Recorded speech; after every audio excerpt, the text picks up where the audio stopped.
La région Nouvelle-Aquitaine est l'héritière de l'Aquitaine médiévale, telle qu'elle fut unifiée au XIe siècle par les ducs issus de la dynastie des comtes de Poitiers. Quelques départements limitrophes, tels que la Vendée, le Gers ou les Hautes-Pyrénées, appartiennent également à cette ancienne Aquitaine qui s'étendait de la Loire aux Pyrénées et du littoral atlantique au Massif central. Dès l'Antiquité tardive et durant la plus grande partie du Moyen Âge, ce vaste espace a vu naître de nombreuses communautés monastiques.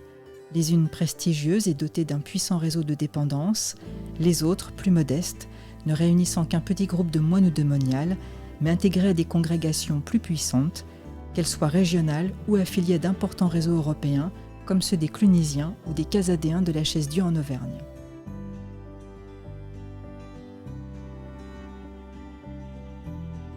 Les abbayes et prieurés des ordres traditionnels ou de chanoines réguliers, fondés entre le IVe et le XIIIe siècle, ont légué à la région un patrimoine inestimable, ce malgré les destructions des guerres de religion et les conséquences de la Révolution française qui a mis un terme à l'histoire de ces communautés.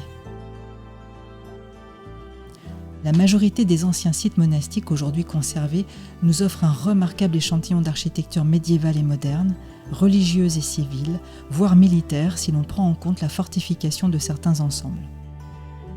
C'est à leur étude que s'est consacré le programme de recherche Monasticon Aquitaniae entre 2017 et 2021, porté par le laboratoire IRAMAT CRP2A, désormais Archéosciences Bordeaux, au sein de l'université Bordeaux-Montaigne, avec le soutien de la région Nouvelle-Aquitaine.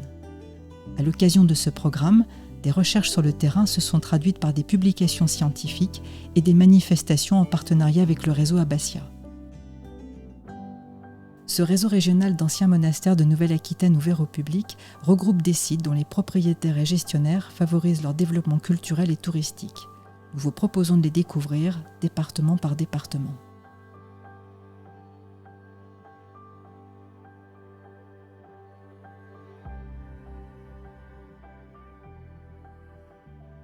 La prestigieuse abbaye bénédictine de Saint-Savin-sur-Gartempe, classée au titre du patrimoine mondial de l'UNESCO, possède une remarquable église du XIe siècle, dotée d'un ensemble de peintures murales romanes exceptionnelles, parmi les plus importantes d'Europe.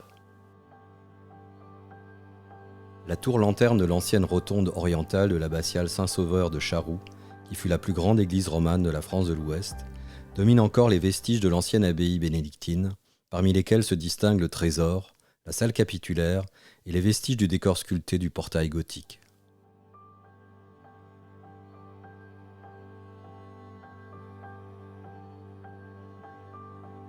L'abbaye royale Notre-Dame de la Réau est un ancien établissement de chanoines réguliers fondé au XIIe siècle.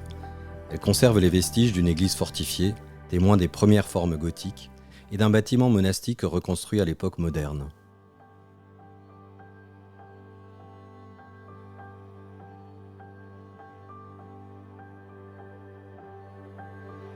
Fondée au XIIe siècle et en grande partie reconstruite après les guerres de religion, l'abbaye royale de Celles-sur-Belle offre un ensemble architectural qui témoigne de la réforme mauriste au XVIIe siècle.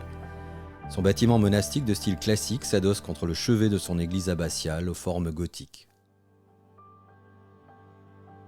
En 1120, le prédicateur Giraud de Salles fondait l'abbaye Notre-Dame de Lapsy, dont subsiste aujourd'hui l'église et une partie des ailes monastiques, dont l'ancienne salle capitulaire. De remarquables peintures murales de la fin du Moyen Âge ont été mises en valeur dans l'église abbatiale.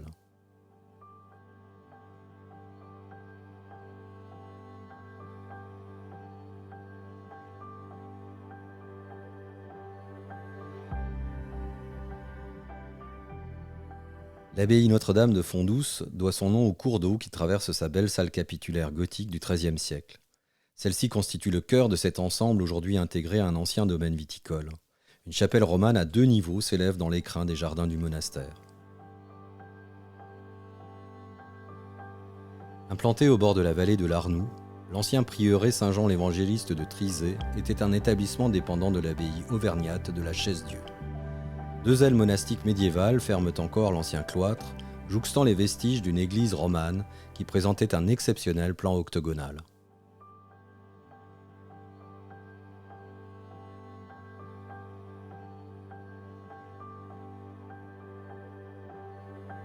Au cœur de l'ancienne forêt de la Boix, l'abbaye bénédictine de Saint-Amand possède un ensemble de bâtiments d'origine médiévale très complet.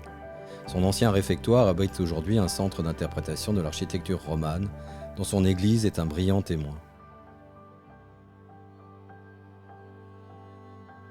De l'ancien prieuré clunisien Saint-Jean-Baptiste de Roncenac subsiste aujourd'hui encore un ensemble de bâtiments disposés autour d'un quadrilatère de cloîtres permettant de comprendre l'organisation d'un monastère médiéval. Un décor peint du XIVe siècle est conservé dans l'aile méridionale qui abritait le réfectoire.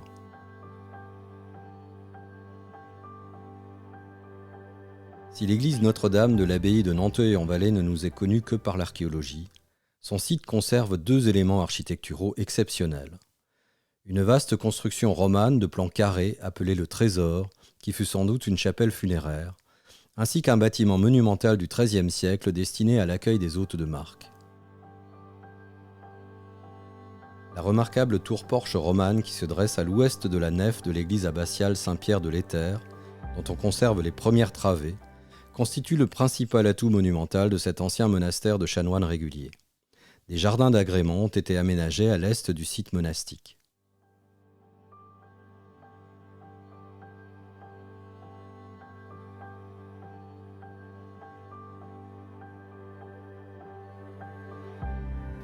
Le site de Saint-Amand-de-Coly en Périgord conserve l'enceinte monastique de son abbaye médiévale qui abritait une communauté de chanoines. Au cœur de cet espace, l'abbatiale romane dresse sa silhouette massive, caractéristique des formes architecturales du XIIe siècle dans cette région.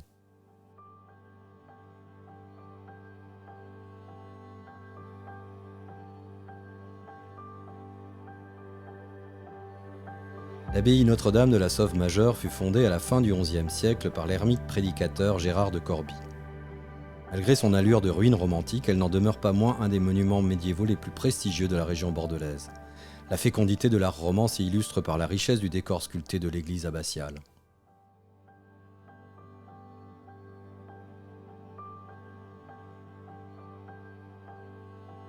Non loin de l'estuaire de la Gironde, au cœur du vignoble du Médoc, l'ancienne abbaye de chanoines réguliers Saint-Pierre de Verteuil possède une église romane dotée d'un chevet à déambulatoire et chapelle rayonnante. Une imposante aile monastique issue d'une reconstruction du XVIIe siècle prolonge son transept.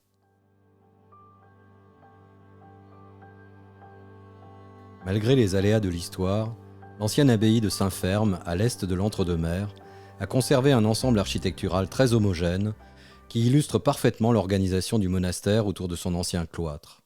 Son église est aussi un haut lieu de la sculpture romane du XIIe siècle.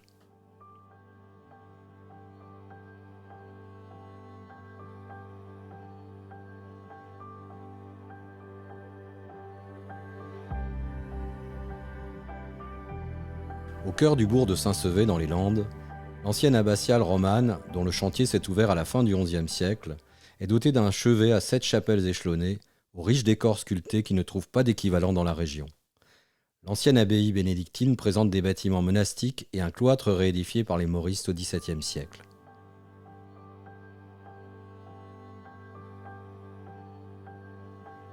Niché au pied d'un plateau boisé, l'ensemble monastique Notre-Dame d'Artus, fondé au XIIe siècle par les chanoines de l'ordre de Prémontré, a traversé les siècles en préservant l'essentiel de son organisation.